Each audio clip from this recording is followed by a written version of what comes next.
प्रभु के प्रिय भक्तों, आज हम इस वेबकास्ट के माध्यम से जो सत्संग, जो विचार श्रवण करने जा रहे हैं, निसंदेह वो महाराज जी के, सदगुरु महाराज जी के विचार हैं और हमेशा से उन्हीं के विचार रहते हैं। लेकिन आज हम एक रचना पर,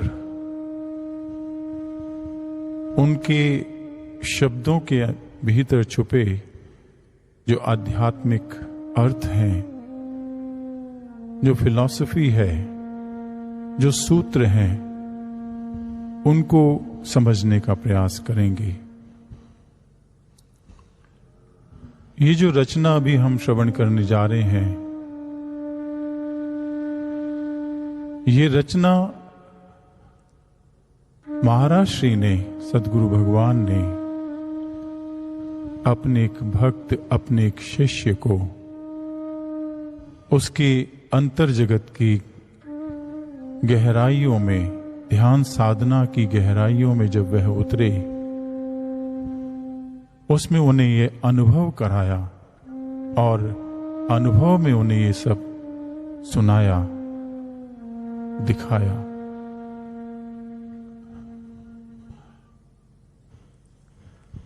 और जब यह उन्होंने देखा, अनुभव किया, तो उसके बाद जब ध्यान से बाहर लौटे तो उन्होंने इस रचना को कलमबद्ध किया।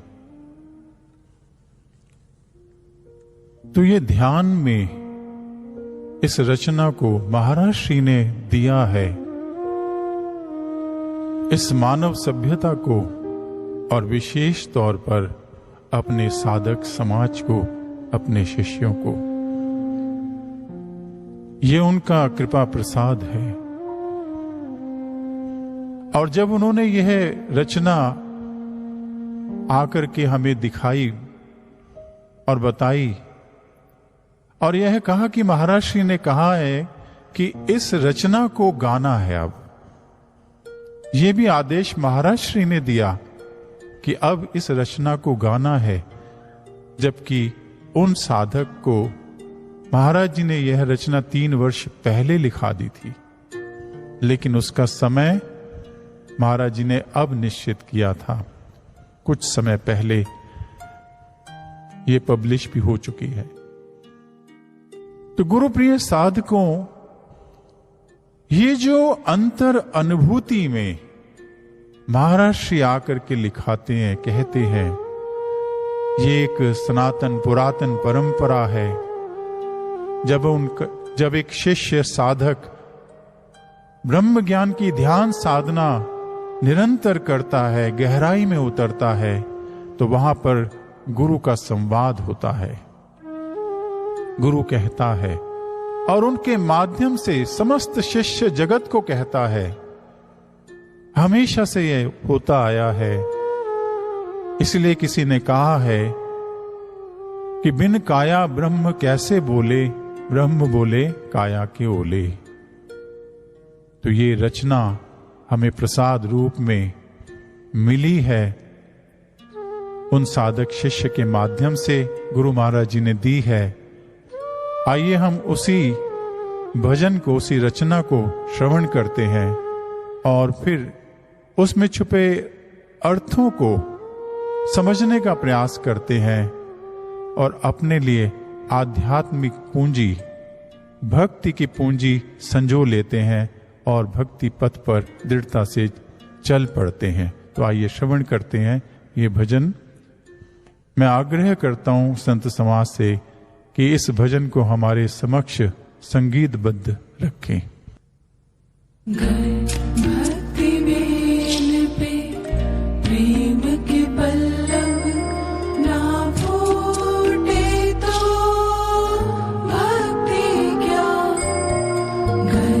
भक्ति बेल पे प्रेम के पल्लव ना फूटे तो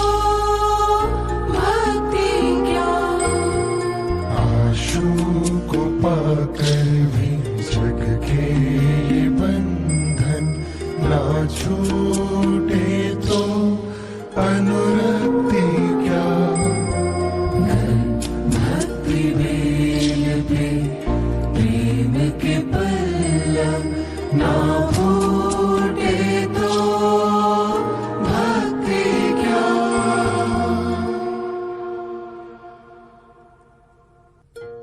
गर भक्ति बेल पे प्रेम के पल्लव ना फूटे तो भक्ति क्या।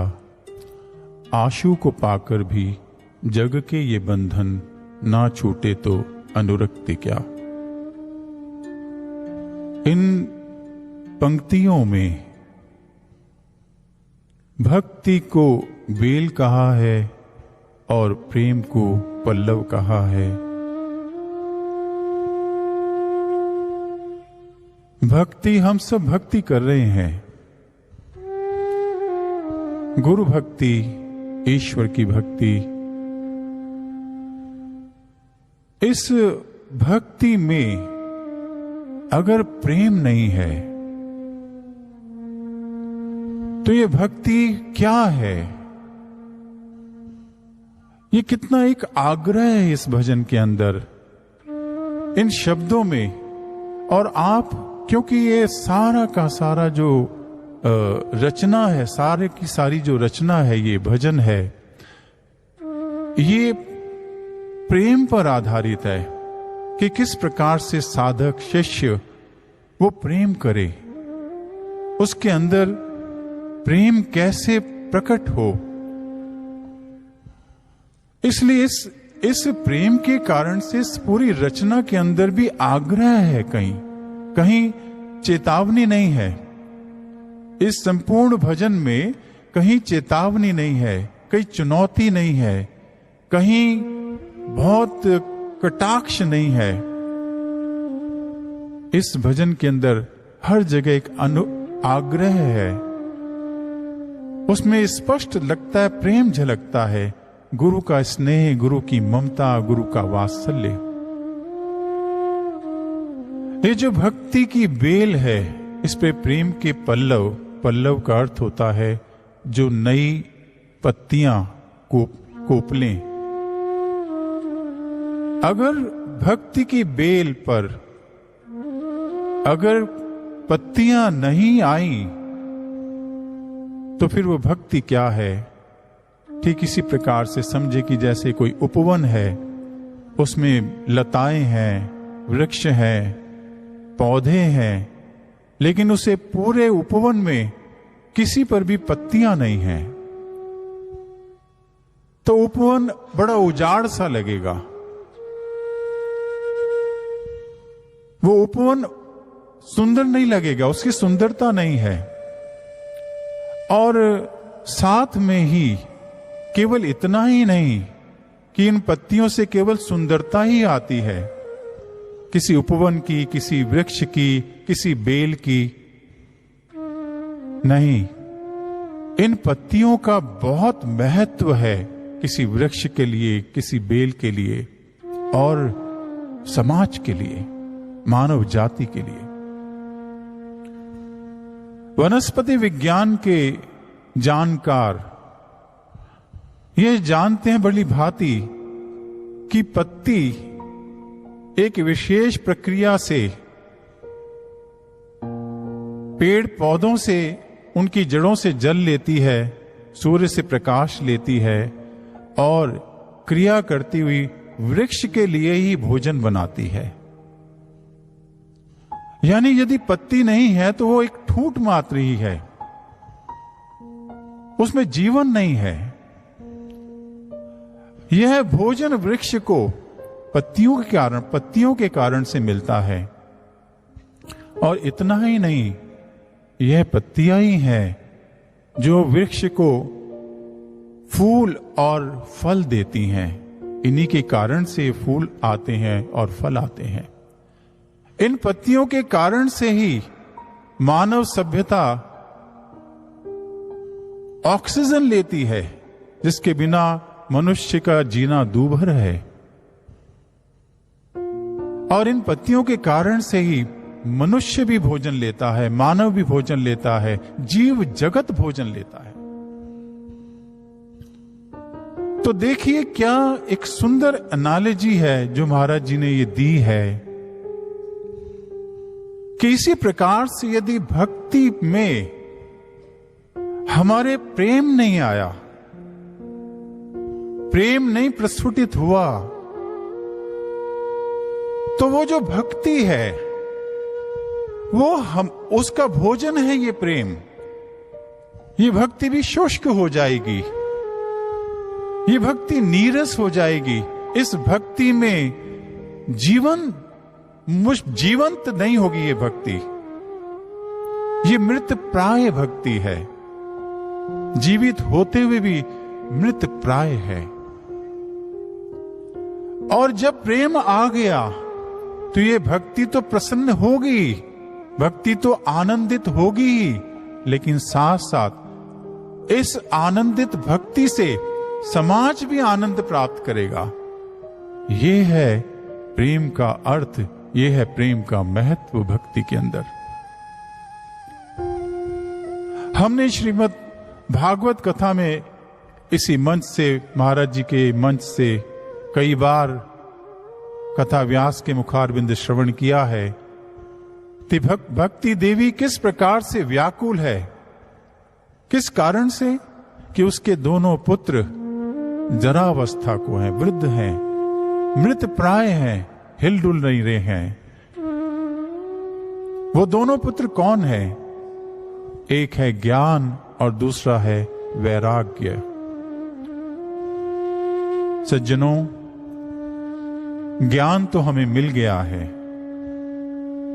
लेकिन वैराग्य अभी नहीं आया है, क्योंकि वैराग्य यदि आ गया तो फिर प्रेम जागृत हो गया। ये संसार से वैराग्य नहीं है, इसीलिए तो प्रेम नहीं है। अगर वैराग्य है तो प्रेम है, ये एक दूसरे के पूरक हैं।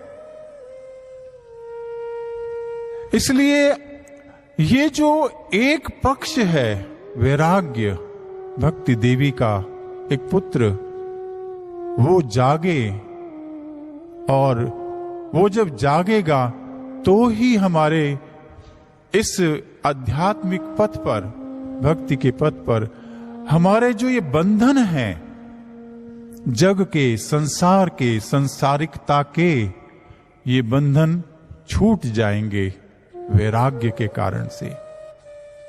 और वो अनंत कृपा तब से कर रहे हैं जब से हमें ज्ञान मिला है कि किसी तरह से हमारे अंतर में वैराग्य जागे, वैराग्य प्रगाढ़ हो, जिससे कि हम प्रेम को प्राप्त करें, हमारे अंदर प्रेम प्रस्फुटित हो, पुष्पित हो और पल्लवित हो। इसलिए इस भजन की, इस स्थाई की दूसरी पंक्ति यही कह रही है कि आशु को पाकर भी जग के ये बंधन ना छूटे तो अनुरक्ति क्या? अनुरक्ति श्रद्धा। ये श्रद्धा बहुत महत्वपूर्ण है। श्रद्धा प्रत्येक व्यक्ति के भीतर होती है, चाहे उसे गुरु मिला हो या नहीं, चाहे उसे ब्रह्म ज्ञान मिला हो या नहीं। ये श्रद्धा एक स्वाभाविक गुण है मनुष्य का। और ये श्रद्धा किस पर होती है? जिस किसी से भी उसे कोई विशेष लाभ मिलता है, कोई विशेष उपलब्धि मिलती है जो उसके सामर्थ्य से बाहर थी, तो वो अनुग्रहित हो जाता है, वो अभिभूत हो जाता है और वो उसके लिए झुक जाता है उसके। और ये श्रद्धा जब आती है तो ये अहंकार को विगलित करती है। देने वाले के सामने व्यक्ति जब आता है तो वो झुक जाता है विनम्रता से, क्योंकि उससे वो लाभ मिल रहा है, कुछ मिल रहा है उसे। सज्जनों, हमें तो गुरुदेव हमारे गुरुदेव आशुतोष महाराज जी से तो महान ब्रह्म ज्ञान मिला है, ईश्वर का साक्षात्कार। संसार के समस्त लाभों से भी श्रेष्ठ लाभ वो महान ब्रह्म ज्ञान, ईश्वर का साक्षात्कार, जो अत्यंत दुर्लभ है, कितना सुलभ बना दिया हमें गुरु महाराज जी ने ब्रह्म ज्ञान दे करके। तत्क्षण हमें ईश्वर के दर्शन कराए। हमारी पात्रता नहीं देखी उन्होंने, हमारे संस्कार नहीं देखे उन्होंने, हमारी मलिनता नहीं देखी उन्होंने, हम कैसे हैं ये नहीं देखा। हमें जैसे का तैसा अपना लिया और ईश्वर का साक्षात्कार हमें दिया। ये जीवन की सर्वश्रेष्ठ उपलब्धि है और इसके ऊपर महाराज जी ने हमें चलाया है हर तरह से। हमारी छोटी से छोटी लेके बड़ी से बड़ी समस्याओं का समाधान क्षण भर में दिया है, पल भर में दिया है। हम इस मार्ग पर चलते हुए, अपनी अंतर जगत की यात्रा करते हुए, जब जब कहीं बाधित हुए, जब जब कहीं हम रुके, अटके, तो महाराज श्री ने तुरंत उसी समय समाधान दिया है और हमें उस पथ पर आगे बढ़ा दिया। हम इस बात के साक्षी हैं। हमें याद होगा अपने जीवन का कोई ना कोई घटना, अपने जीवन का कोई ना कोई अनुभव, कोई ना कोई घटना, जब हमारा सामर्थ्य, हमारे अपनों का सामर्थ्य कोई किसी काम नहीं आ रहा था और हम अपने आप को असहाय महसूस कर रहे थे। हमें लगता था कि हम इस पथ पर कैसे बढ़ेंगे, कैसे चलेंगे। हमारे अपने ही विकार हमें परेशान कर रहे थे। ऐसे में हम महाराज जी के पास आए या महाराज जी के स्वरूप के पास बैठ गए और हमने अंतर मन से आर्त पुकार की, प्रार्थना की कि प्रभु हमारी ये समस्या है, हम भक्ति पर चलना चाहते हैं। आपने ज्ञान तो दे दिया है लेकिन हमारे भीतर वो वैराग्य नहीं है। संसार के बंधन हमें खींचते हैं, संसार में बड़ी अड़चने हैं। हमारे विषय विकार बरबस हमें, हमारे मन को बाहर की ओर ले जाते हैं, भटकाते हैं। हम अपने आप को बड़ा असहाय, दरिद्र महसूस करते हैं। प्रभु कृपा करें। और हम जानते हैं कि महाराज जी के पास ये समस्या रखते ही जो हमारी इतनी बड़ी और विकट समस्या थी वो कहां काफुर हो जाती है क्षण भर में। महाराज जी ने सहज से शब्द बोलने हैं और वो सारी की सारी परेशानी, वो दुविधा, वो सब समाप्त हो जाती है, कहां विगलित हो जाती है। ये उनकी कृपा का प्रताप है, उनके आभा मंडल का प्रताप है, उनकी करुणा दया का प्रताप है कि वो जो शब्द कहते हैं वो शब्द शब्द नहीं होते, वो शब्द अपनी भावनाओं का संपूर्ण सामर्थ्य लेकर के हमारे कानों से हमारे हृदय को विदीर्ण कर देते हैं, क्योंकि वो सद्गुरु भगवान के मुख से निकले शब्द हैं। वो शब्द तो अपनी पहचान सद्गुरु भगवान से ही तो पाते हैं। इन आध्यात्म को, आध्यात्मिक शब्दों को अगर मायने और अर्थ किसी ने दिया है तो महाराज श्री ने दिया है, क्योंकि उन शब्दों के अर्थों को, उनकी पहचान को महाराज जी ने दिया है, उनकी प्रतिष्ठा स्थापित की है। ऐसे गुरु मिले हैं हमें, ऐसे आशु मिले हैं हमें, तो श्रद्धा तो स्वाभाविक ही है। लेकिन ऐसी श्रद्धा होते हुए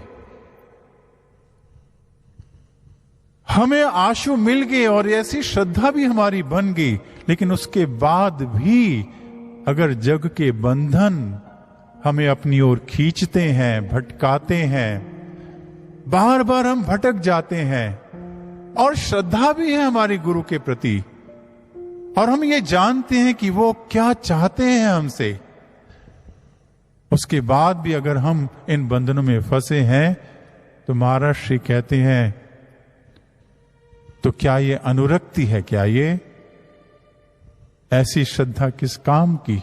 इसका मतलब अभी श्रद्धा पूर्ण नहीं है। हमारी श्रद्धा भटकती है, कभी संसार में, कभी संसारिकता में, कभी विषय विकारों में। इस संसार में महाराज जी के तुल्य कौन है, ये हम अच्छी तरह से जानते हैं। उनके समान दाता कौन है, ये हम अच्छी तरह से जान गए हैं।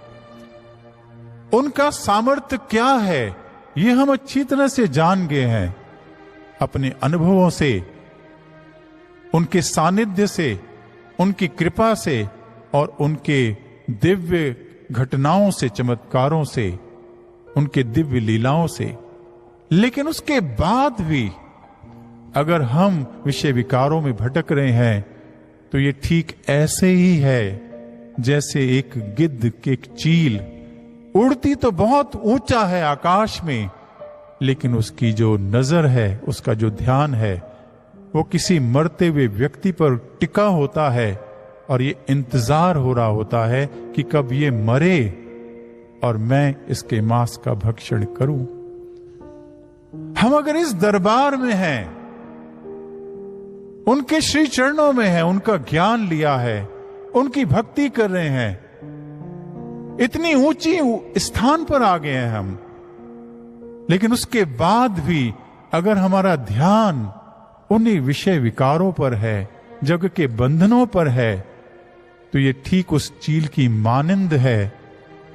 इसी को महाराज श्री ने कहा है कि ये क्या कर रहे हो, ये बंधन क्यों नहीं छूट रहे, ये अनुरक्ति नहीं है। गुरु प्रिय साधकों, इसलिए हम इस पथ पर अपने आप को अनुरक्त कर सकें, इसके लिए हमारा प्रेम प्रगाढ़ हो, प्रेम प्रस्फुटित हो, बढ़े और वो प्रगाढ़ हो, इसका हमें प्रयास करना है। ये पूरा भजन इसी बात पर है, इसी कॉन्सेप्ट पर है, यही फिलॉसफी है, यही कमी इसकी ओर इंगित कर रहा है ये भजन। महाराज श्री हमें इशारा कर रहे हैं कि तुम अपने भीतर में प्रेम लाओ, प्रेम जगाओ। प्रेम आएगा, प्रेम जगेगा तो संसार के बंधन निश्चित रूप में टूट जाएंगे, आप उनसे छूट जाएंगे और आपकी अनुरक्ति अपना स्थान पा लेगी, गुरु के चरण में पूर्णता अर्पित हो जाएगी। यही दो पंक्तियां कहती हैं। आगे महाराज श्री क्या कहते हैं, आइए श्रवण करते हैं भजन के माध्यम से। सच्ची लगन ले, शौर्य सघन ले, अंतर गगन में उड़ना सिखाया। कलुषित विचारों से, कुसंस्कारों से, मन के विकारों से मुड़ना सिखाया। हम घर मुड़े ना, उनसे जुड़े ना, फिर सदगति हो सकती क्या, हो सकती क्या। भक्ति बेल पे प्रेम के पल्लव ना फूटे तो भक्ति क्या। सच्ची लगन ले, शौर्य सघन ले, अंतर गगन में उड़ना सिखाया। कलुषित विचारों से, कुसंस्कारों से, मन के विकारों से मुड़ना सिखाया।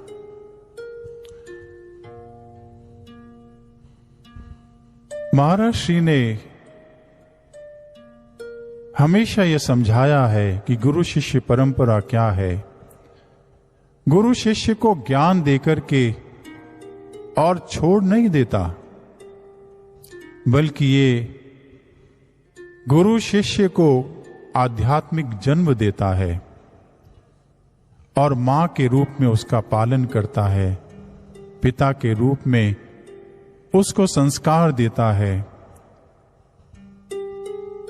और उसको इस भक्ति के पथ पर बढ़ाता है और तब तक उसके साथ रहता है जब तक कि वो अपने लक्ष्य, अपनी मंजिल को प्राप्त नहीं कर लेता।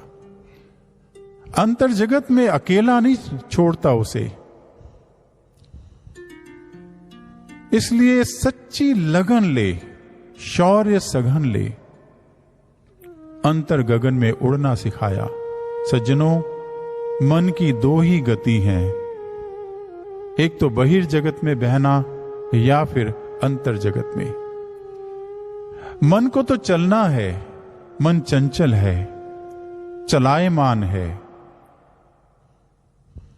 अगर हम इसे खुला छोड़ देंगे तो ये संसार में विषय विकारों में बहेगा अपने स्वभाव के कारण से, क्योंकि संसार पतन है और अंतर जगत उत्थान है। यदि हम इस चलायमान मन को अगर हम इंट्रोवर्ट नहीं करेंगे, अंतर जगत में नहीं ले जाएंगे, प्रयास नहीं करेंगे, तो ये बहिर्मुखी होगा। मन की तो गति है, या तो अंतर्मुखी हो या बहिर्मुखी हो। इसलिए हमारा निरंतर प्रयास, और महाराज जी ने हमें हमेशा यही समझाया है। हमने देखा है कि महाराज जी एक भी क्षण कभी आध्यात्मिक जगत के भक्ति के सूत्रों के अलावा कभी कोई बात नहीं करते। अगर हमने किसी सांसारिक समस्या की चर्चा की भी तो महाराज जी ने उसको समझाते हुए उसका निदान अध्यात्म से ही जोड़ के दिया है। आपको याद होगा, जब भी हम किसी परेशानी से गए तो महाराज जी ने कहा, ध्यान सुमरन किया करो, साधना सुमरन किया करो। समस्या हमारी संसारिक होती है, लेकिन उसका निदान साधना, सुमरन, अंतर्जगत, भक्ति पथ। हमें हर समस्या के लिए हर तरह से महाराज जी ने अंतर जगत में मोड़ा है। मुझे एक घटना याद आती है। एक बहन रक्षाबंधन के दिन उसे हुआ कि मैंने आज ये जो राखी है अपने महाराज जी को बांधनी है, सबसे पहली राखी, क्योंकि हमारे सच्चे रक्षक तो वही हैं। हमेशा उन्होंने रक्षा की है, करते हैं, इसलिए मैंने राखी उन्हीं को बांधनी है। और यह सोच के वो भवन में आई जहां महाराज जी विराजमान थे दिल्ली में, और उन्होंने बड़े प्रयास किए, लेकिन महाराज जी ने राखी नहीं बंधवाई। जैसी वो पहुंचती उठ के चल पड़ते दूसरे कक्ष में। जब वो किसी प्रकार से वहां पहुंचती तो फिर वो कहीं उठ करके किसी संगत के बीच में चले जाते दर्शन देने, और ये सिलसिला चलता रहा। अंततः गत्वा महाराज जी को उन्होंने कहा कि महाराज जी, आप मुझे बता दो कि आप मेरे से राखी बंधवाना चाहते हैं कि नहीं। महाराज जी मुस्कुरा पड़े।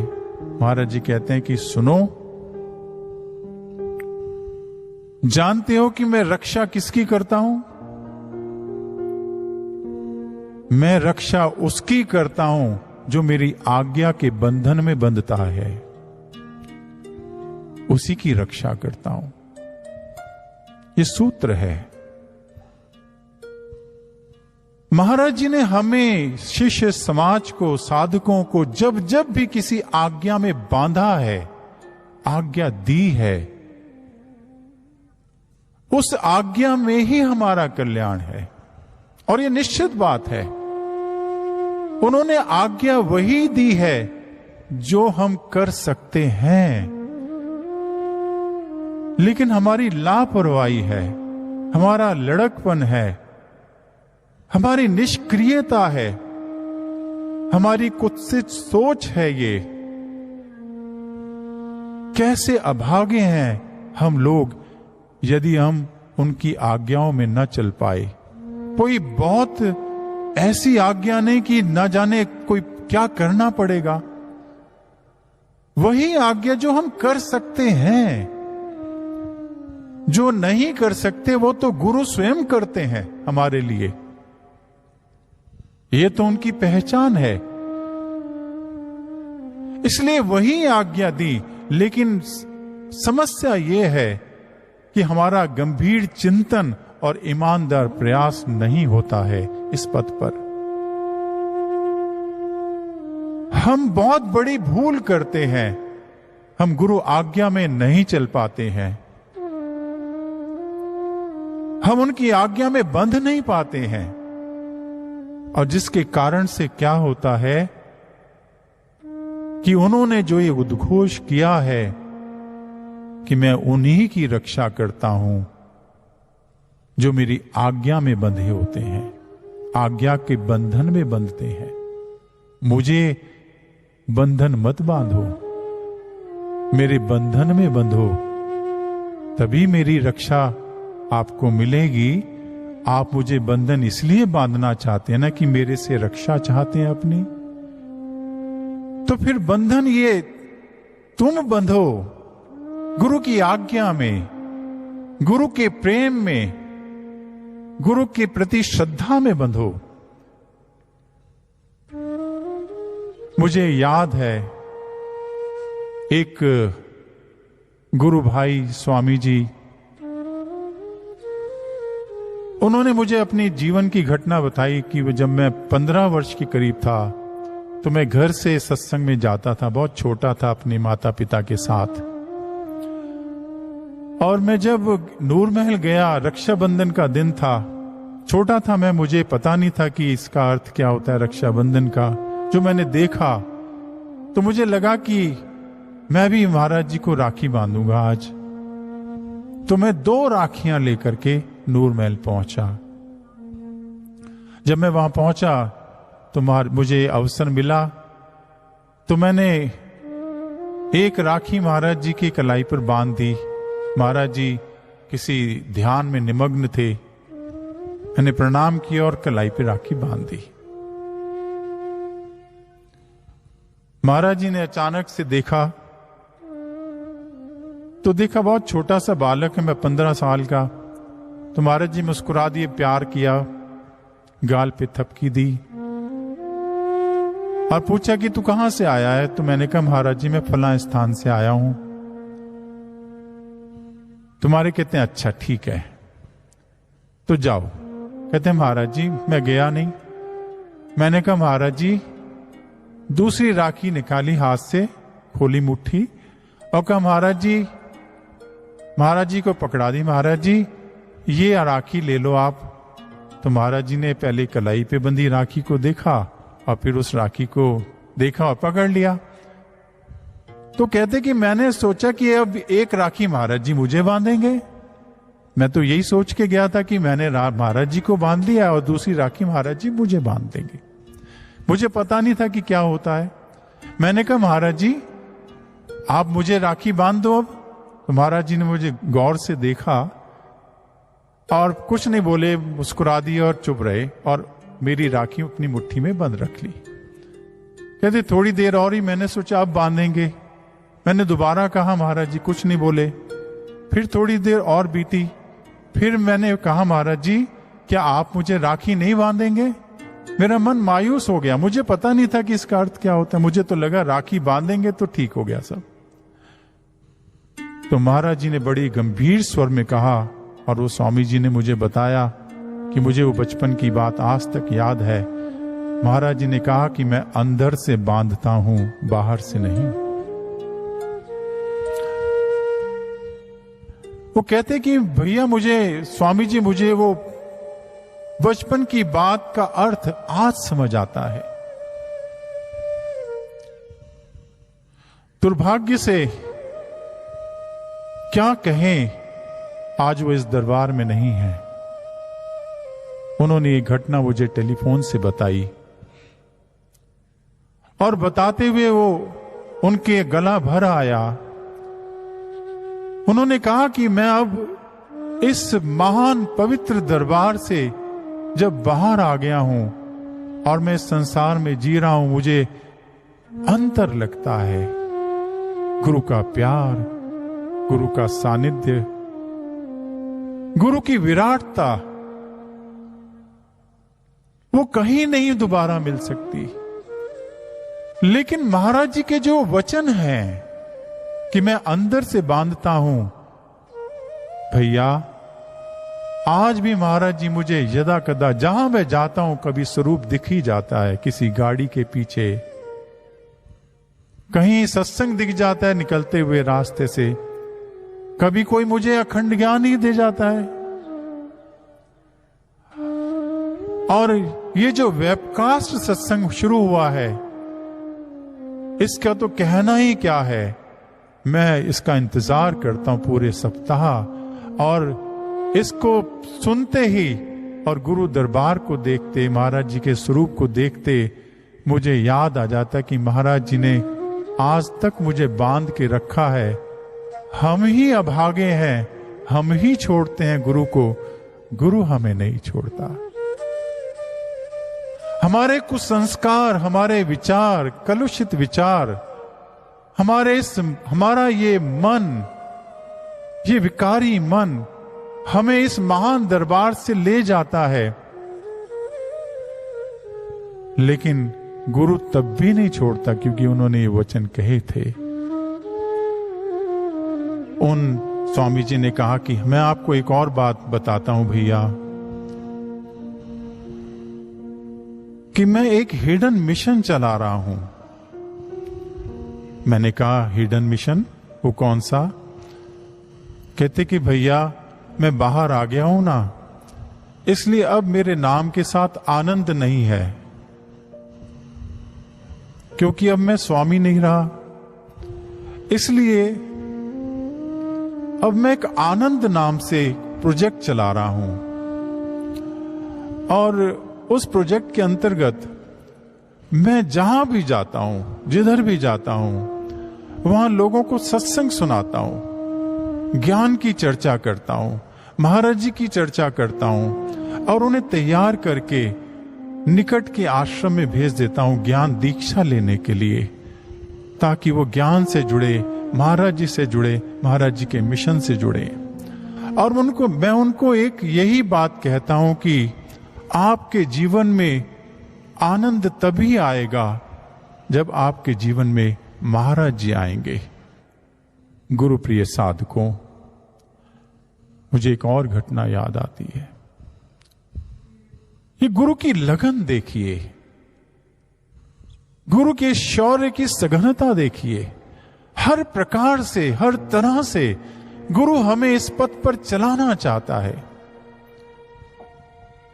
इस संसार में ऋषि, अवतार, गुरु जब वे संसार में आते हैं, उनका कोई ना कोई ध्येय, कोई ना कोई लक्ष्य होता है। महाराज जी का जो ध्येय है, लक्ष्य है इस युग में, इस संसार में आने का, वो हम भली भांति जानते हैं। विश्व में शांति, मानव समाज की दम तोड़ती मानवता का रक्षण करना, ये हम सब जानते हैं। ये उनका लक्ष्य है, यही मिशन है। हमारे मिशन की स्टेटमेंट भी यही है, आत्म जागृति से विश्व शांति तक। ये गुरु का लक्ष्य है, हमारे आशुतोष महाराज जी का लक्ष्य है ये। और वो लक्ष्य उनको सर्वोपरि होता है। उनका अवतरण इस संसार में उस लक्ष्य के कारण से ही आता है। लेकिन देखिए गुरु का प्रेम, वो अपने इस लक्ष्य को भी दांव पे लगा देता है अपने एक शिष्य की साधकता, शिष्यत्व को बचाने के लिए। मुझे याद है, मेरे एक बहुत अभिन्न साथी जो इस पथ पर बहुत पुराने से चले साथ साथ हम, एक किसी खास विषय विकार के कारण जो उनकी कमजोरी थी, उससे बार बार वो इस भक्ति पथ से गिर जाते थे। बार बार फिर संकल्प ले, फिर चलते कि नहीं चलना है, लेकिन फिर कुछ ऐसा हो जाता, परिस्थिति ऐसी बनती और फिर वो गिर जाते, फिर कुछ गलती हो जाती। और इस कारण से महाराज जी उनसे बहुत खफा, नाराज रहते थे। बुलाते, समझाते भी, फिर अवसर देते, क्षमा कर देते कि अब ध्यान रखना, अब मत ये गलती करना, इस पथ पर विषय विकारों को लेके आप साथ नहीं चल सकते, संसार भी भोगे और करतार भी मिले, ये संभव नहीं है। प्रेम गली अति साकरी, जामे दो न समाये, इसमें दोनों नहीं समा सकते हैं, ये प्रेम की गली है। लेकिन बार बार उनसे गलती होती, लेकिन ईमानदार थे। गुरु से प्रेम तो था, लेकिन अपने विषय विकारों को छोड़ नहीं पा रहे थे। और वो ये बात मुझसे अक्सर साझा करते थे। एक दिन वो, उन्हें लगा कि नहीं, शायद मैं इस पथ पर नहीं चल सकता, अब शायद संभव नहीं है, अब नहीं चल सकता। और मेरी वजह से महाराज जी को भी बहुत दुख होता है और आसपास रहने वालों के लिए भी अच्छा संदेश नहीं जाता, और मेरा भी मन ग्लानि से भर जाता है। हर बार मैं बड़ा अपने आप को असहाय महसूस करता हूं। इसलिए चलो आज महाराज जी के पास जाके फैसला कर ही लेते हैं। और मैं उनके साथ गया, महाराज जी को प्रणाम किया। महाराज जी दयालु प्रभु, दयावान गुरु, करुणा वत्सल्य। महाराज जी ने कहा क्या बात है? उन्होंने कहा कि महाराज जी, मैं इस पथ पर नहीं चल सकता, मैं असमर्थ हूं। जिस विकार के लिए आप हमेशा मुझे इंगित करते हैं, समझाते हैं, कहते हैं और बार बार क्षमा करते हैं, महाराज श्री, मैं बार बार फिर उसी दलदल में गिर जाता हूं। मैं इस पथ पर नहीं चल पाऊंगा, इसलिए आप मुझे अनुमति दें, अब मैं आपके दरबार से जाना चाहता हूं। महाराज श्री ने बड़े गौर से उन्हें देखा। मुझे वो दृश्य याद है, आज भी, अभी भी याद आ रहा है।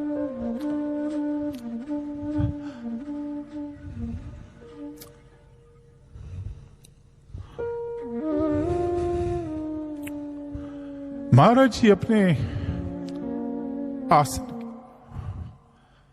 अपने आसन के किनारे पर आगे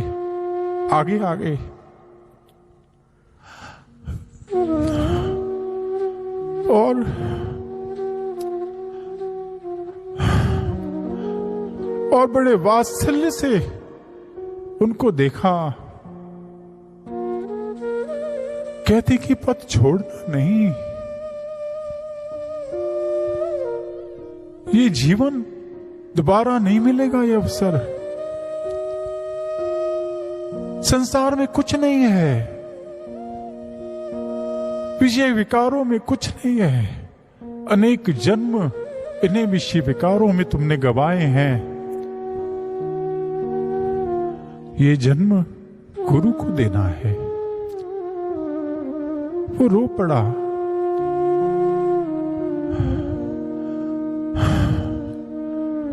उसने कहा कि महाराज जी, मैं भी ये चाहता हूं, लेकिन मैं करूं क्या?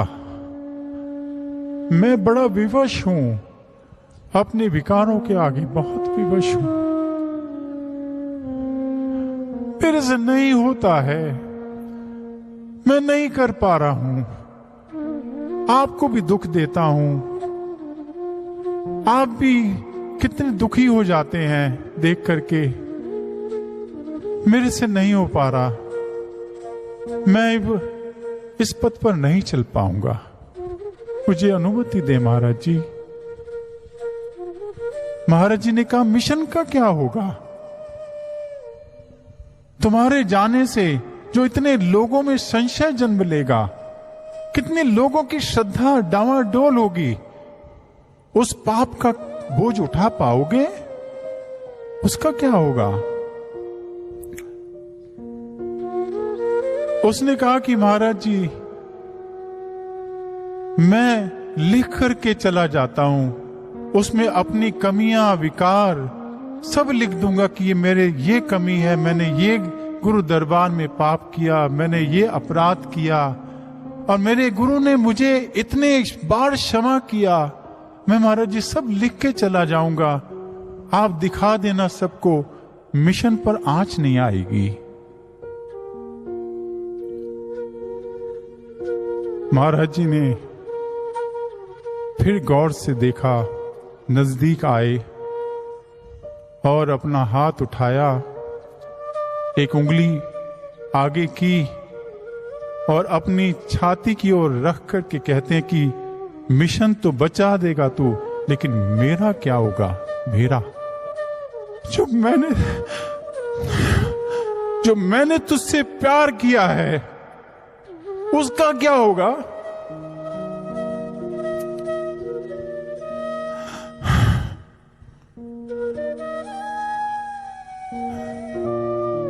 वो शिष्य हैरान हो गया। उसने कहा कि गुरु को उसका मिशन सर्वोपरि होता है, सर्वप्रिय होता है। महाराज जी को अपने मिशन की नहीं है। वो एक साधक, एक शिष्य को बचाने के लिए अपने मिशन को भी पीछे छोड़ देते हैं। उसे ग्लानि हुई, अपने आप से ग्लानि हो गई, अपने विकारों से नफरत हो गई। वो गुरु के चरणों में प्रणाम किया और उठ करके कमरे से बाहर निकल गया। आज भी वो शिष्य इस दरबार में है और महाराज जी की सेवा में रत है। सज्जनों, ये क्लासिक एग्जाम्पल है जिसका साक्षी बनने का अवसर महाराज जी ने मुझे दिया। वो भूलता नहीं दृश्य, वो महाराज जी की करनी भूलती नहीं है। वो महाराज जी की कृपा, ये महाराज जी का शौर्य है, ये हमारा प्रयास नहीं है। ये महाराज जी की लगन है अपने शिष्य को बनाने की, अपने शिष्य को इस पथ पर चलाने की। ये उनका पैशन है। इसलिए मन के पास दो ही रास्ते हैं, एक संसार जहां दुर्गति है, जहां गिरना है, जहां खोना है, वहां कुछ नहीं है। ये हम सब जानते हैं, लेकिन जानने के बाद भी अवगुण कर जाते हैं। कम से कम अपने महान दिव्य ममतामयी वात्सल्यमयी सब कुछ लुटा देने वाला अपना वो प्रेम, उस गुरु का तो ख्याल करें, उनका तो चिंतन कर लें, उनको तो सोच लें। ऐसे महाराज जी ने हमें विकारों से मुड़ना सिखाया है। अगर तब भी हम ना मुड़ पाए, हम गर ना मुड़े, उनसे जुड़े ना, तो फिर भी क्या सदगति हो सकती है? क्या इसके बाद भी किसी कृपा, किसी वात्सल्य, किसी ममता की हमें तलाश है गुरु से? अगर तब भी हम ना मुड़ पाए तो हमारी सदगति नहीं हो सकती, हमारी दुर्गति ही होगी, क्योंकि संसार में हम भटक गए हैं, जा रहे हैं। उसने तो प्रेम किया है हमसे और पूरा पूरा किया है, लेकिन हम आधा अधूरा प्रेम करते हैं, कभी यहां भी और कभी वहां भी, कभी इधर भी, कभी उधर भी, इसलिए महाराज श्री हमें इशारा कर रहे हैं इस भजन के माध्यम से कि सदगति तुम्हारी नहीं हो सकती है, इसलिए संसार से मुड़ो और गुरु के श्री चरणों से जुड़ो, तभी जीवन का कल्याण है, जीवन का उद्धार है। आइए महाराज श्री हमें और आगे क्या कह रहे हैं, हम भजन के अगले अंतरे से श्रवण करते हैं।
बाधाएं गर हो, धुंधली डगर हो, संकल्प कर लो तो पथ हो सरल।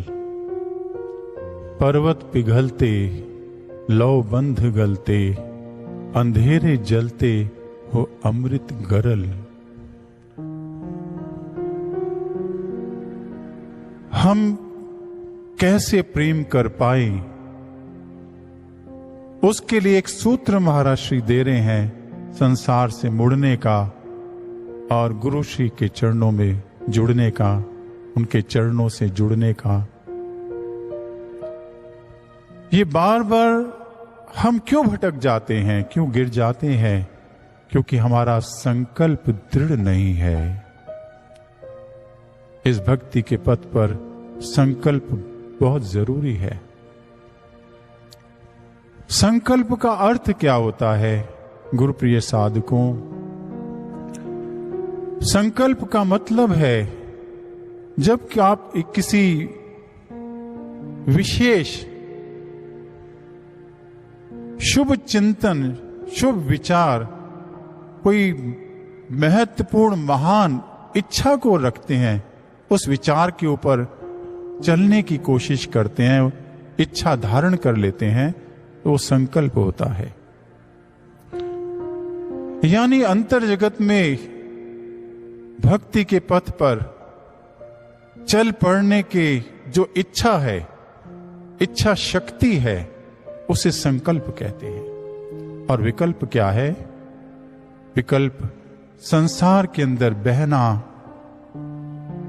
संसारिकता के साथ लिप्त रहना, विषय विकारों में भटकना, ये विकल्प है।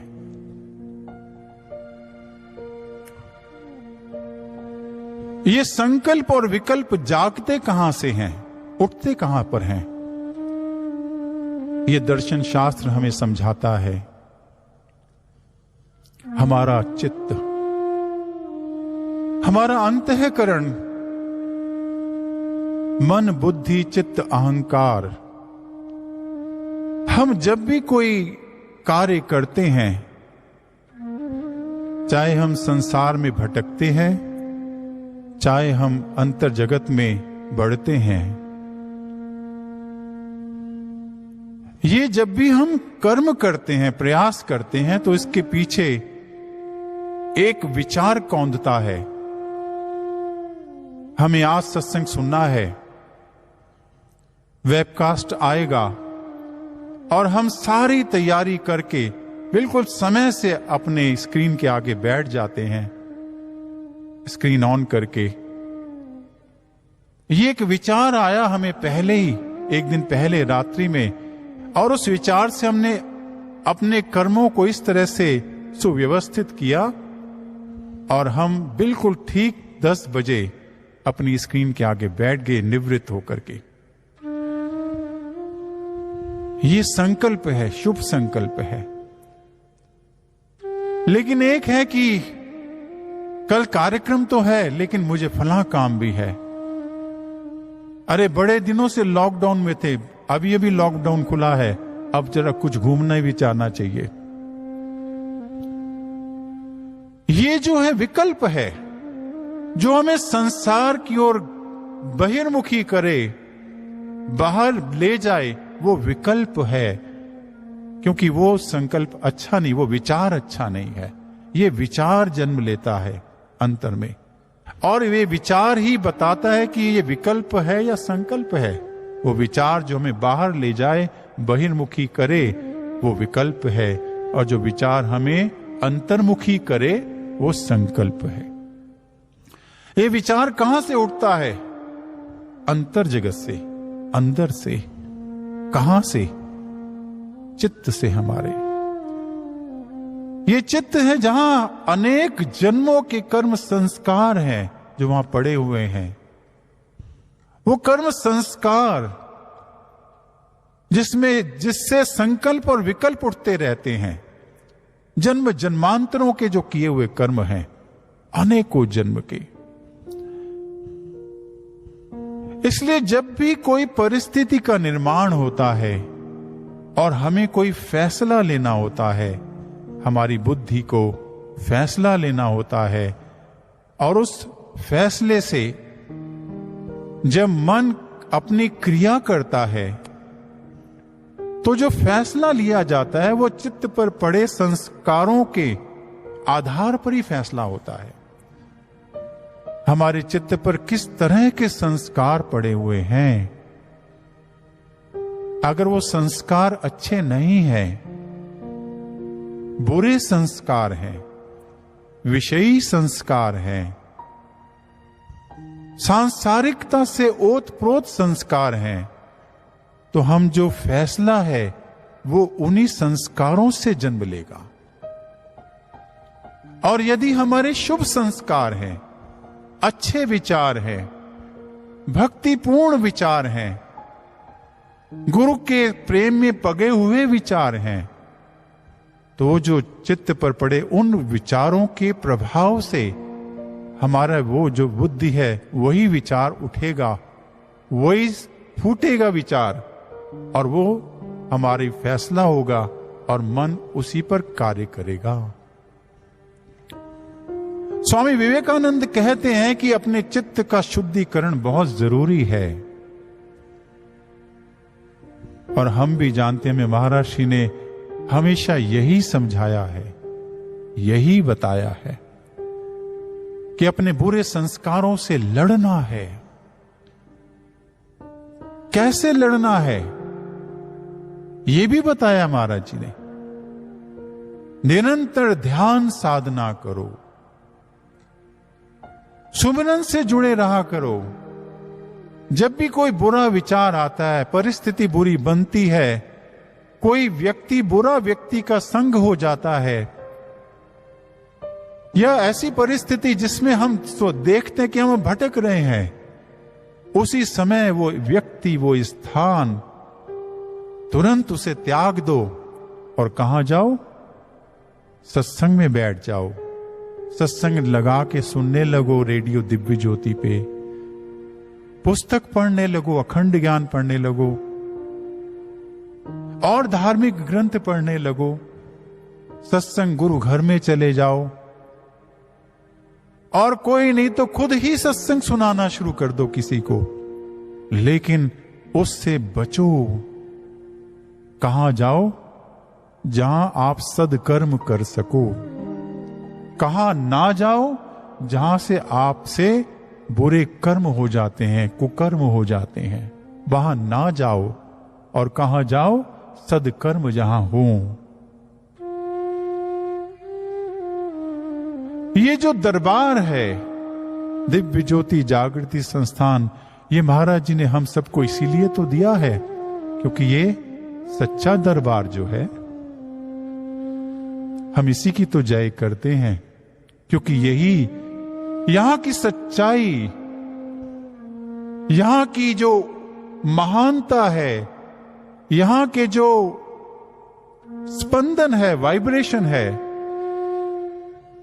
इसके संपर्क में आते ही, इस ओरा के अंदर आते ही हमारे जो कलुषित विचार हैं ना जाने कहां चले जाते हैं और हमारे शुभ संस्कार आ जाते हैं, शुभ विचार आ जाते हैं। ये इसीलिए है। महाराज जी के पास आ जाएं हम, अगर संभव हो तो। जैसे हम उनके पास पहुंचते हैं, आ जाते हैं, आप खुद देखते हैं कि हमारे जो विकार हैं, हमारी जो कामनाएं हैं, वासनाएं हैं, वो कहां गायब हो जाती हैं, चली जाती हैं। और क्या अंतर में एक आनंद, एक श्रद्धा, एक प्रेम, उसकी अनुभूति होती है गुरु के पास बैठ करके। हम इस बात के साक्षी हैं। महाराज जी का स्वरूप का ध्यान कर ले। ये लॉकेट मिला है हमें, इसका कारण है, इसका उद्देश्य है। अगर हमें गुरु दरबार हमारे नजदीक नहीं है, अगर कोई धार्मिक ग्रंथ पुस्तक हमारे पास नहीं है, अगर कोई साधन नहीं है महाराज जी के साथ जुड़ने का, कोई स्वरूप नहीं है, घर नहीं है हमारे पास, और कम कहीं हम बाहर हैं, तो ये लॉकेट आपके पास है, इसे निकालें, इसमें स्वरूप का दर्शन करें।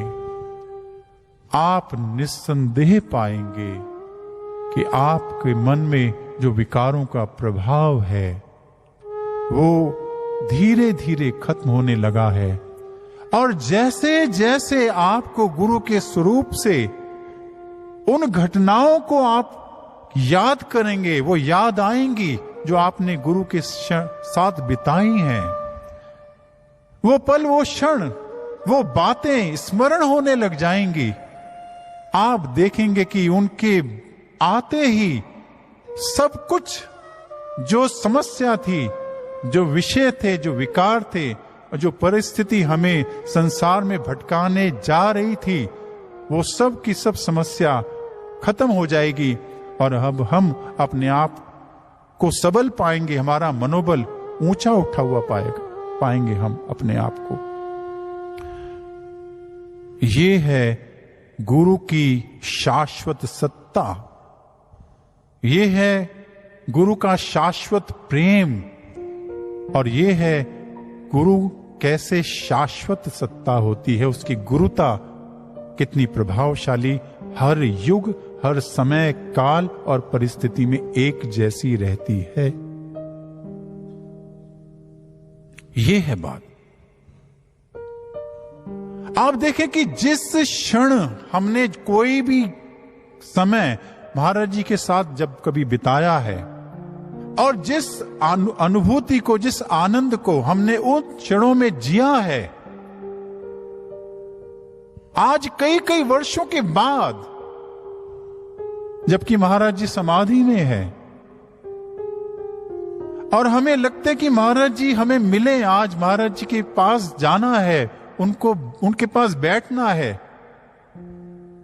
मैं आपको पूरे विश्वास के साथ कहता हूं, अपने अनुभव से कहता हूं कि यदि आप उन्हीं क्षणों को जो आपने कई कई वर्षों पूर्व महाराज जी के साथ जिए हैं, बिताए हैं, उन्हीं क्षणों को आप अपने अंतर जगत में, अंतर मन में उनको अगर स्मरण करें, याद करें, और उन्हीं बातों को, उन्हीं वचनों को याद करें, तो ये निश्चित बात है कि जो आनंद की अनुभूति आपको उस समय इतने वर्षों पूर्व तब आई थी जब यह घटना घटी थी आपके जीवन में, वही अनुभूति उतनी पूरी की पूरी आपको वैसी आज भी आएगी। क्यों? क्योंकि गुरु शाश्वत सत्ता है। शाश्वत का मतलब जिसमें परिवर्तन नहीं होता है। उनके द्वारा जो दिया गया हमें प्रसाद है वो शाश्वत है। वो हमेशा एक रस, एक समान रहता है, ना कम होता है ना बढ़ता है, वो परिपूर्ण होता है, उसमें बढ़ने की गुंजाइश ही नहीं होती। इसलिए हमेशा ये ध्यान रखें, विवेकानंद कहते हैं कि अपने चित्त का परिमार्जन करें, निर्मल करें, शुद्ध करें। कैसे? हमेशा शुभ संकल्प लें, शुभ विचार लें। आपका मन बुरे विचारों की ओर जाता है, वहां से हटाएं और उसे अंतर जगत में लाएं, गुरु की बातों में लाएं, गुरु के वचनों के साथ जोड़ें, गुरु की सत्संग से जोड़ें। ये करें काम, तो हमारे जो ये शुभ कर्म हैं, ये कार्य क्या करेंगे कि हमारे चित्त पर पड़े अशुभ कर्मों को धोएंगे, साफ करेंगे, निकालेंगे। और ये जो हमारे चित्त पर अनेक जन्मों के जो अशुभ कर्म हैं, संस्कार के रूप में कुसंस्कार हैं, ये खत्म होंगे। और जो सुसंस्कार हैं, गुरु के संस्कार हैं, इस दरबार से मिले संस्कार, सत्संग से मिले संस्कार है, वो वहां पर स्थापित होंगे, सुसंस्कार आएंगे और हमारा चित्त शुद्ध बुद्ध हो जाएगा, निर्मल हो जाएगा। स्वामी विवेकानंद बड़ा सुंदर उदाहरण देते हैं कि जैसे आपके पैर में कोई कांटा चुभ गया है और वो कांटा अगर चुभ गया है और वो आपको दर्द दे रहा है,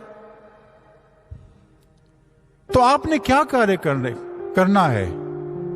आप पास ही पड़ा एक और कांटा उठाएंगे और चुभे हुए कांटे को हाथ से पकड़े हुए कांटे से निकालेंगे।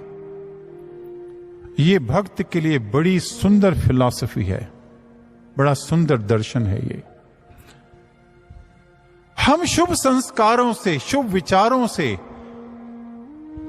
इस शुभ कर्मों रूपी कांटे से हम अशुभ कर्म जो हमने किए हैं, उन कुसंस्कारों को जो चित्त पर पड़े हैं, जो हमें दर्द दे रहे हैं, टीस दे रहे हैं, इस मार्ग पर चलने नहीं देते हैं, उसको हमने कुरेद करके निकालना है। दोनों कर्म हैं, कांटे हैं, लेकिन एक दर्द कम कर रहा है और एक दर्द दे रहा है। एक दर्द का निवारण है और एक दर्द का कारण है। जो ये शुभ कर्म है, जो हमें महाराज जी ने व्यवस्था दी है, ये वो कांटा है। जो वो अशुभ कर्म है जो हमने जिए हैं जन्म जन्मांतरों से, जो हमारे चित्त पर पड़े हुए हैं और हमें दर्द दे रहे हैं, ये कर्म उन कर्मों को काटेंगे, उखाड़ेंगे, निकालेंगे, सफाई होगी हमारी।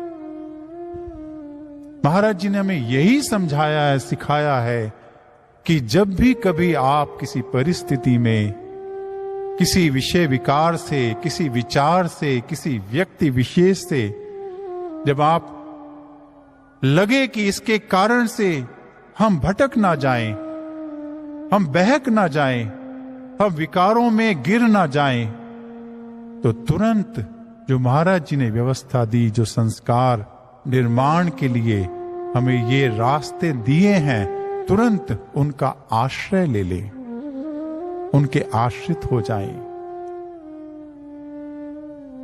और जब इस तरह से करते रहेंगे तो ये निश्चित है कि एक दिन आपका जो संकल्प है, आपका मनोबल ऐसा हो जाएगा कि आपके चित्त से शुभ संकल्प ही निकलेंगे, वहां विकल्प बचेंगे ही नहीं। और शुभ संकल्प जब निकलेंगे तो फिर क्या होगा? हम संसार में भटकेंगे नहीं, हमारी जो भावनाएं हैं वो इधर उधर नहीं भटकेंगी, हमारे जो संकल्प हैं वो विकल्प में नहीं बदलेंगे, टूटेंगे नहीं, और हमारी शक्ति मनोबल के रूप में ऐसी होगी कि हम अध्यात्म के पथ पर, गुरु के पथ पर निरंतर अग्रसर होते चले जाएंगे। कोई भी विषय विकार हमें हिला नहीं सकेगा। जैसे विवेकानंद के पास एक स्त्री पहुंची और वो कहती है कि महानुभाव, मुझे आप बहुत पसंद हैं, प्रिय हैं, और मेरी ये इच्छा है कि मैं आपसे एक आपके जैसा पुत्र पाऊं। अब ये परिस्थिति है, लेकिन नरेंद्र विवेकानंद अपने गुरु के प्रेम में पगे हुए हैं। उनका चित्त निर्मल हो चुका है। उनके चित्त से इस विकल्प को सुन करके क्या संस्कार निकलते हैं, उनके संस्कार क्या कहते हैं। विवेकानंद कहते हैं कि यदि आपको मेरे जैसे पुत्र की कामना है तो फिर तो एक काम हो सकता है। उस स्त्री ने कहा कि क्या? विवेकानंद कहते हैं कि फिर आप ऐसा कीजिए कि आप मुझे ही अपना पुत्र बना लीजिए और अब मैं आपको अपनी मां मान लेता हूं, तो आपको मेरे जैसा पुत्र मिल जाएगा। ये संस्कार है, ये होता है, घटता है। इसलिए यदि हमारी भावनाएं बिखर रही हैं, यदि हमारे संकल्प टूट रहे हैं बार बार, यदि हम बार बार भटक रहे हैं, तो उसका एक ही कारण है कि जो महाराज जी ने हमें आज्ञा का बंधन दिया है कि आप इधर उधर से हटा करके जब जब आपके साथ ये समस्या आए अपनी परीक्षा स्वयं ना करें। आप सोचे कि अभी तो इतनी सी तो बात है, कर लेते हैं, फिर क्या है, इतनी सी तो चीज है, देख लेते हैं। आज जैसा आप देख रहे हैं कल को वैसा आप करेंगे भी जरूर। इतना भी नहीं, इस मन को इतना भी समय और इस मन को इतना भी मौका ना दें कि वो इतने से पहाड़ बना दे। इसलिए महाराज श्री ने यही समझाया है कि ये संकल्प शक्ति आपकी ऐसी जग सकती है यदि आप गुरु के आज्ञा के बंधन में कर्म करें, अपने कुसंस्कारों को काटें और बार बार दृढ़ रहें, अटल रहें, मजबूत रहें, अपने आप को लड़े अपने आप से। तो ये संकल्प शक्ति में इतनी ताकत है कि पर्वत पिघल जाते हैं। सुनने में कैसा लगता है, लेकिन इस शब्दों के अंदर एक महान दृढ़ता नजर आती है कि पर्वत पिघल जाते हैं अगर दृढ़ शक्ति हो संकल्प की। लौह के जो बंधन हैं, लोहे के बंधन, अगर लोहे के बंधन हो वो गल जाते हैं, गल के गिर जाते हैं, हम स्वतंत्र हो जाते हैं। हमें कोई रास्ता सूझ नहीं रहा है, अंधकार में है हम, हमें लगता है कि क्या होगा हमारा, वो अंधकार जल जाते हैं, अंधकार जल जाते हैं। अगर हमारी संकल्प शक्ति दृढ़ है, ऐसी है, और वो कब जागेगी? जब हम गुरु की आज्ञा में चलेंगे। सज्जनों, ये निश्चित बात है कि जब हम आज्ञा से च्युत होते हैं, जब हम उनकी शब्दों की अवहेलना करते हैं, जब हम उनकी कृपा का, उनकी दया का निरादर करते हैं, जो उन्होंने उनके प्रेम का निरादर करते हैं, तब ही हम गिरते हैं, तब ही हम भटकते हैं, और तब ही हमारे संकल्प टूटते हैं, तब ही हमारी जो एकाग्रता है, श्रद्धा है, वो बिखर जाती है। इसलिए ऐसा महान संदेश, ऐसा महान रास्ता और ऐसा महान समाधान बड़ा सहज है, जो सरल है, करने में आसान है, जो हमें दिया है इतनी महान विपत्ति से बचने के लिए। अगर तब भी हम नहीं कर पाए तो फिर यही कहा है कि आशु को पाकर भी जग के ये बंधन ना छूटे तो अनुरक्ति क्या। बिखरे जो उतहित, टूटे जो नित नित, वो दृढ़ संकल्प शक्ति क्या। वो संकल्प शक्ति दृढ़ नहीं है। हमने गुरु का सम्मान नहीं किया, उसके प्रेम का सम्मान नहीं किया, और हमने गुरु की आज्ञा को माना नहीं। इसलिए प्रिय साधकों, अपनी संकल्प शक्ति को बढ़ाना है और निरंतर जो नित्य कर्म हमें दिए हैं करने के लिए वो हमें बड़ी निष्ठा से, ईमानदारी से और पूरी तरह से करना है। उसमें कंसिस्टेंसी होनी चाहिए, नियमितता होनी चाहिए। ये नहीं आज किया कल नहीं किया। ये महाराज जी हमें समाधान दे रहे हैं। अगर ऐसा हम करेंगे तो फिर हमारे भीतर जो प्रेमा भक्ति है उसका पुष्प भी खिलेगा और वो पल्लवित होगा। यही महाराज जी कह रहे हैं इस अंतरे के माध्यम से, और हमें ये संदेश है। आइए इसके पश्चात महाराज जी क्या कहते हैं, हमें संदेश दे रहे हैं, हम संत समाज से श्रवण करते हैं। हम ना एकाकी, वो पग पग का साथी, सांसों की भांति वो संग संग चले। हम गए थके तो चल ना सके तो वो थामेगा हमको, हो कुछ भी भले। आंसू के स्पर्श से, उनके ही कर्श से खिलेगा पुष्प प्रेम भक्ति का। आंसू के स्पर्श से, उनके ही कर्श से खिलेगा पुष्प प्रेम भक्ति का। अमृत मिलेगा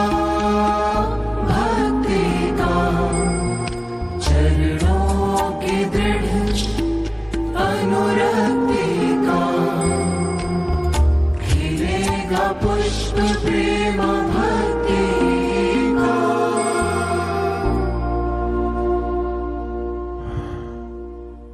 हम ना एकाकी, वो पग पग का साथी, सांसों की भांति वो संग संग चले।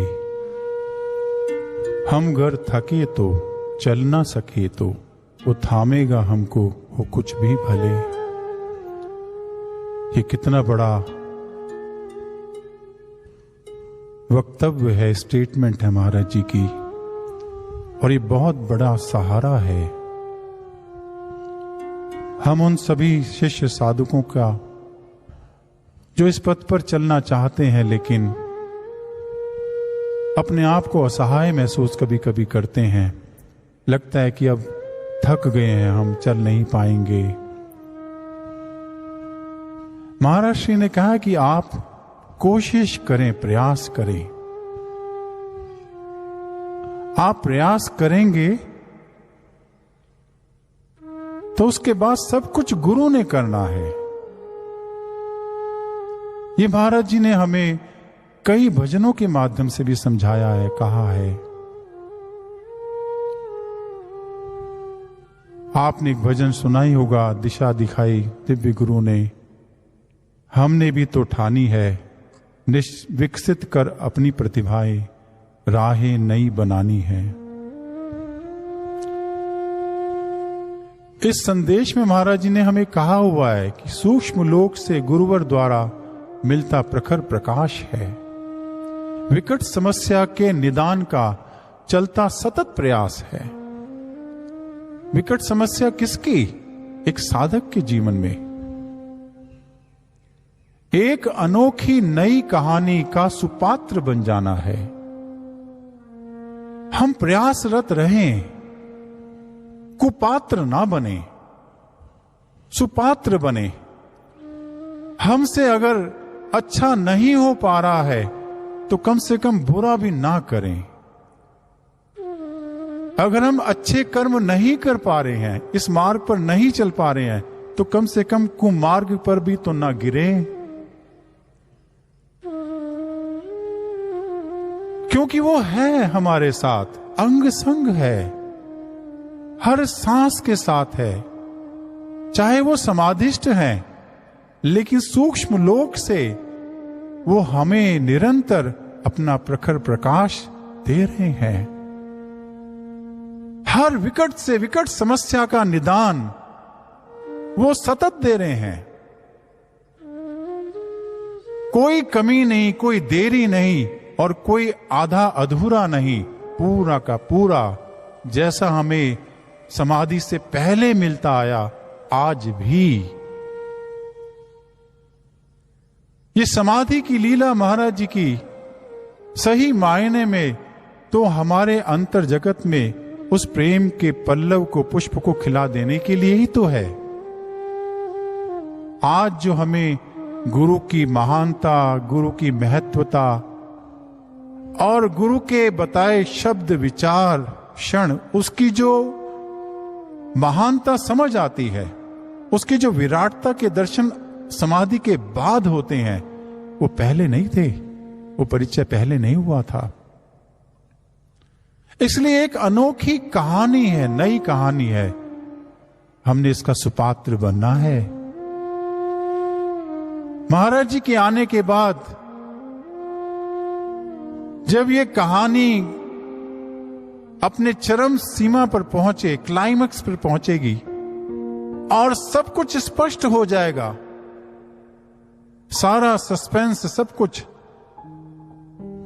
रामायण भी लिखी गई, महाभारत भी लिखी गई और गुरुओं के इतिहास लिखे गए, उसमें उन शिष्यों की भी भूमिकाएं लिखी गई हैं। ये भी इतिहास लिखा जा रहा है, लिखा जाएगा। इसमें हमारा जो पात्र है, हमारी जो पात्रता है, वो किस रूप से आगे आएगी, ये हमारे आज के पुरुषार्थ, परिश्रम और ईमानदार प्रयास पर निर्भर करता है। एक अनोखी नई कहानी है, बिल्कुल नई। हालांकि कहा जाता है कि इतिहास अपने आप को रिपीट करता है, पुनरावृत्ति होती है इतिहास की, लेकिन महाराज जी ने कहा कि ये जो इतिहास अब बन रहा है, ये अनोखा है, नया है, इसका सुपात्र बनना है, कुपात्र नहीं बनना। अपने सत्कर्मों से ही धरती स्वर्ग बनाना है। एक अनोखी नई कहानी का सुपात्र बन जाना है, अपने सत्कर्मों से ही धरती स्वर्ग बनाना है। ये समय ऐसा है, महाराज जी की डायरी से एक स्टेटमेंट, एक लाइन हमें पढ़ने को मिली कुछ ही दिनों पहले। उसमें महाराज जी ने अपनी हैंड राइटिंग में लिखा था कि मानव शरीर में देवत्व का जागरण करना ही आज के समय की सबसे बड़ी ईश्वरीय पूजा है। क्या ये हम कर पा रहे हैं? महाराज जी यही करना चाहते हैं हमारे साथ। उनका सारा पुरुषार्थ, प्रयास, प्रेम, वात्सल्य, उनके डांट भी, उनका क्रोध भी और उनका प्रेम भी, सब कुछ इसके पीछे एक ही उद्देश्य, ध्येय है कि मेरा शिष्य, मेरा साधक किस प्रकार से उसके अंदर दैवीय गुण जागृत हो जाए, वो देवत्व जागृत हो जाए। और वो किस लिए जागृत हो? क्योंकि वो हम शिष्यों के द्वारा धरती पर स्वर्ग बनाना चाहते हैं। और ये जो अभी रचना आप सुन रहे हैं, दिशा दिखाई दिव्य गुरु ने, हमने भी तो ठानी है। ये उन्हीं दिनों की बात है, दिव्य शांति महोत्सव 2012 और 13 में खूब गवाया महाराज जी ने मन से, समझाया, सिखाया। इसके अंदर संदेश है कि ये है मेरा लक्ष्य और ये है समय की मांग। इसलिए अपने सत्कर्मों से आपको खड़ा होना है। आपसे मैंने विश्व शांति लानी है, आपसे मानव समाज की दम तोड़ती मानवता को बचाना है। इस शिष्य समाज से ही धरती पर स्वर्ग बनाना है। और ये विलक्षण समय है, इसमें आप सुपात्र बन जाएं। जन्म जन्मांतरों में जो आप नहीं प्राप्त कर सकते हैं भक्ति के द्वारा, वो आप इस जन्म में प्राप्त कर लेंगे। अगली पंक्ति उसी बात को कहती है, अब अनुग्रहित अनुदानों की बही धार तूफानी है। दिशा दिखाई दिव्य गुरु ने, हमने भी तो ठानी है। आपसे जितना होता है, लेकिन कुमार्ग पर ना जाएं, भटके नहीं, गलत कार्य ना करें। महाराज जी ने कहा आपके चिंतन में तो बुरे विचार आ जाएं, वो भी मैं क्षमा कर दूंगा, लेकिन उन बुरे विचारों को अपने कर्म में परिणित नहीं होने देना। फिर वो कर्म बन जाते हैं, वो बंधन है, वो भटक जाता है जीव। इसलिए ये जो कृपा है, इस समय विशेष क्षण है, इसमें सब कुछ गुरु कर रहा है, वही करेगा। हमें तो केवल खड़े होना है, सिर्फ खड़े होना है, गिरना नहीं है, मुड़ना नहीं है, पीछे हटना नहीं है। हमें केवल खड़े रहना है। वो सब कुछ करेगा और वो एहसास करा देगा कि मैं तेरे साथ हूं। मुझे एक और घटना याद आ रही है। एक स्वामी जी जो कि पंजाब से हैं और बहुत पुराने हैं, बहुत समय से हैं इस मिशन में, आज भी बड़ी निष्ठा से वो कार्यरत हैं इस मिशन के अंदर। उन्होंने मुझे महाराज जी के साथ उनकी एक जो वार्ता है वो मुझे बताई। उन्होंने कहा कि भैया, महाराज जी की समाधि में जाने से कुछ दिन पूर्व महाराज जी के पास बैठने का अवसर मिला, तो महाराज जी ने चर्चा छेड़ दी। महाराज जी ने कहा कि इस मिशन में हमेशा यदा कदा विरोध होता रहा है, संघर्ष रहा है साधकों के साथ, शिष्यों के साथ, संत समाज के साथ। और महाराज जी ने बहुत पुरानी पुरानी घटनाएं जो देश भर में घटित हुई, इस मिशन को, साधकों को जो संघर्ष सहना पड़ा, विरोध सहना पड़ा, वो एक एक करके बताई। कभी किसी राज्य की, कभी किसी राज्य की। और महाराज जी ने कहा कि तुम्हें याद है ये सब? तो उन स्वामी जी ने कहा कि हाँ महाराज जी, मुझे सब याद है। उसके बाद अंत में महाराज जी ने बहुत नवीन घटना जो अभी हाल फिलहाल में हुई थी, कार्यक्रम रखा गया था और उसका विरोध हुआ, महाराज जी ने उस घटना के बारे में कहा कि तुम्हें यह भी याद है? तो उन स्वामी जी ने कहा हाँ महाराज जी, इस कार्यक्रम में तो मैं खुद उपस्थित था। तो महाराज जी ने कहा लेकिन तुमने ये देखा कि जितना भी विरोध हुआ, जितना भी संघर्ष सहना पड़ा, उस सब के बाद अंततोगत्वा परिणाम क्या निकला? स्वामी जी ने कहा कि महाराज जी, परिणाम यही निकला कि प्रचार और बढ़ा। संघर्ष तो हुआ, विरोध तो हुआ, लेकिन अंत में सत्य की विजय हुई, प्रचार और बढ़ा। और आपके किसी शिष्य समाज को, साधक समाज को कोई विशेष नुकसान नहीं हुआ कभी। महाराज ने कहा बिल्कुल ठीक। फिर महाराज जी ने जो वक्तव्य दिया वो बहुत प्रासंगिक है आज के इन विचारों में, आज के इन विचारों के लिए। महाराज जी ने कहा इसलिए जीवन में हमेशा एक बात याद रखना मेरी, हर वक्त, हर समय तुम्हें ही फ्रंट पर खड़ा होना पड़ेगा, शिष्य को ही खड़ा होना पड़ता है, ये नियम है। लेकिन शिष्य कुछ भी करता नहीं है, करता केवल गुरु है। महाराज जी ने कहा इसलिए याद रखना कि गुरु साथ है, हमेशा है, और वो कुछ भी नहीं होने देगा आपको, आपको हारने नहीं देगा। आप जिस मिशन के लिए खड़े हो गए उस मिशन को नीचे नहीं होने देगा। सब कुछ वो करेगा, वो समर्थवान है, लेकिन खड़ा आपको करेगा। क्यों? क्योंकि वो आपको श्रेय देना चाहता है। वो इस अनोखी नई कहानी का सुपात्र बना देना चाहता है। समाज में सारा श्रेय अपने स्वभाव के अनुसार महाराज जी अपने भक्तों और शिष्यों को देते हैं, आप ये जानते ही हैं। इसलिए हमें ये भरोसा रखना है कि वो हमेशा हमारे साथ है, हम अकेले नहीं हैं।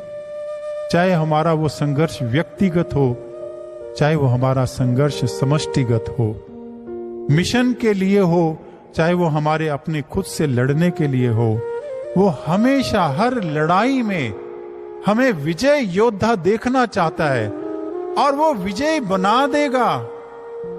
उसी के सामर्थ्य से विजयी होंगे हम, लेकिन हमें ये भरोसा रखना पड़ेगा कि वो हमारे साथ है, अंग संग है, श्वासों की भांति है। इसकी स्टेटमेंट देखिए आप, जैसे श्वास हमें कभी नहीं छोड़ के जाते जब तक हम हैं, जब तक ये कहने के लिए कि हम हैं जीवित, तब तक श्वास है। मानो श्वास से ही तो जीवन है। इसलिए हमारा शिष्यत्व भी है तब तक जब तक हमारा गुरु हमारे संग है, इसका बोध हमें रहता है। तब हम गलत कुछ नहीं करेंगे और तब हम हर आंधी तूफान में डट जाएंगे, भिड़ जाएंगे, लड़ जाएंगे, क्योंकि वो हम अपने सामर्थ्य से नहीं लड़ रहे हैं, हम अपने गुरु के सामर्थ्य से लड़ रहे हैं। इसलिए ये पंक्तियां कहती हैं कि सांसों की भांति वो अंग संग संग संग चले, वो आपके साथ चल रहा है। चाहे हम थक जाएं, चाहे हम चल ना सके, आप घबराना नहीं, वो आपको थाम लेगा, आपको थाम के आपको आगे बढ़ा देगा। ये जब थामेगा ना, चाहे वो अदृश्य रूप से थामे, चाहे वो साक्षात प्रकट होके थामे, चाहे वो अपने शब्दों के वचनों के स्पर्श से थामे, वो स्पर्श करे, ये स्पर्श बड़ा आनंददायी है। ये जो एहसास है ना, ये बहुत कारगर है। ये हमें स्पष्ट महसूस करा देता है कि मेरा गुरु ने किया है सब कुछ। ये तो जो साधक खड़ा होता है उसे पता है। जब हम इस विश्वास से चलेंगे, खड़े होंगे, घबराएंगे नहीं, डटे रहेंगे, चाहे कुछ भी हो जाए, थक जाएंगे, लेकिन मुड़ना नहीं है, भटकना नहीं है, गिरना नहीं है, पीछे नहीं लौटना है। वहीं थक के बैठ जाएं, आप देखेंगे तब हमारा गुरु जो हमारे अंग संग है, वो हमें एहसास करा देगा, उसका स्पर्श हमें महसूस होगा, वो हमें थामेगा, उठाएगा, खड़ा करेगा और फिर से इस मार्ग पर आगे बढ़ा देगा। अंत तो गत्वा एक ही है कि ये पुष्प खिलकर ही रहेगा। ये प्रेम का जो पल्लव है, जो आरंभ में महाराज जी ने हमें कहा कि प्रेम का पल्लव फूटा नहीं, जो प्रेम की जो पत्ती है, जो अभी नई कोपल है, जो फूटी है, फूट जाए और वो पत्ती बढ़ेगी, बढ़ जाएगी, विकसित होगी, और विकसित होने के बाद उससे पुष्प खिलेगा, उससे फूल खिल जाएगा इस बेल पर, और वो फूल से फिर फल भी निकलेगा, और जिस फल से समाज का भला होगा, जिस फूल से इस भक्ति रूपी उपवन की सौंदर्यता बढ़ेगी, और जिस पत्ती से हमें आनंद खुराक मिलेगी, भोजन मिलेगा, ये सार्थक हो जाएगा, ये निश्चित है। महाराज जी ने कहा निश्चित ही प्रेमा भक्ति का अमृत मिलेगा, भक्ति का, चरणों की अनुरक्ति का, ये पुष्प खिलेगा प्रेमा भक्ति का। सज्जनों, ये महाराज जी के वचन है और हमें इन पे आस्था रखनी है, विश्वास रखना है, निरंतर चलते रहना है, और निश्चित रूप से विजय हमारी है। और हमेशा याद रखना है महाराज जी के वचन जो दिव्य शांति महोत्सव में महाराज जी ने बोले हैं कि यह नहीं सोचना कि हम आपसे दूर हैं, आत्मा से, भावनाओं से, विचारों से हम आपके बिल्कुल नजदीक हैं। ये महाराज जी के शब्द हैं। और फिर महाराज जी ने कहा ये बात एक भक्त अच्छी तरह से जानता है, इसलिए हमारी भक्ति ऐसी हो कि हम ये जाने कि वो हमारे विचारों में, भावनाओं से, आत्मा से सदैव हमारे साथ हैं, हमेशा बिल्कुल नजदीक हैं। और जब ऐसा होता है तो हम नहीं रहते हैं, तुम ना रहोगे, मेरा रूप होगे, विकारों को तज के धवल रूप होगे। गुरु शिष्य की सब दीवारें मिटाकर तुम सच्चिदानंद मम स्वरूप होगे। ये भी महाराज जी ने एक अनुभव में कहा है। वो गुरु शिष्य की दीवारें मिट जाएंगी। एक शिष्य के लिए गुरु नहीं रहेगा, वो उसे दिखेगा कि वो तो मेरा ईश्वर, मेरा भगवान है। और एक उसका शिष्यत्व खत्म हो जाएगा और वो उसी सच्चिदानंद रूप हो जाएगा। गुरु अपना ही रूप बना लेगा, जो स्वयं है वैसा ही गुरु उसे बना लेगा। और हमारी दूरियां मिट जाएंगी, हम उनके निकट हो जाएंगे, हमारा पुष्प खिल जाएगा। इसी मंगल कामना के साथ कि हमारी ये भावना फलीभूत हो, महाराज जी का ये लक्ष्य जो इस भजन के माध्यम से हमें दिया है वो पूरित हो, हम इससे उबर सकें और उनके चरणों में अनुरक्ति पूरी हो, हमारा प्रेमा भक्ति का पुष्प खिल जाए। ऐसी मंगल कामना के साथ आइए महाराज जी के चरणों में एक जय घोष लगाते हैं। बोलिए सद्गुरुदेव भगवान की जय। सच्चे दरबार।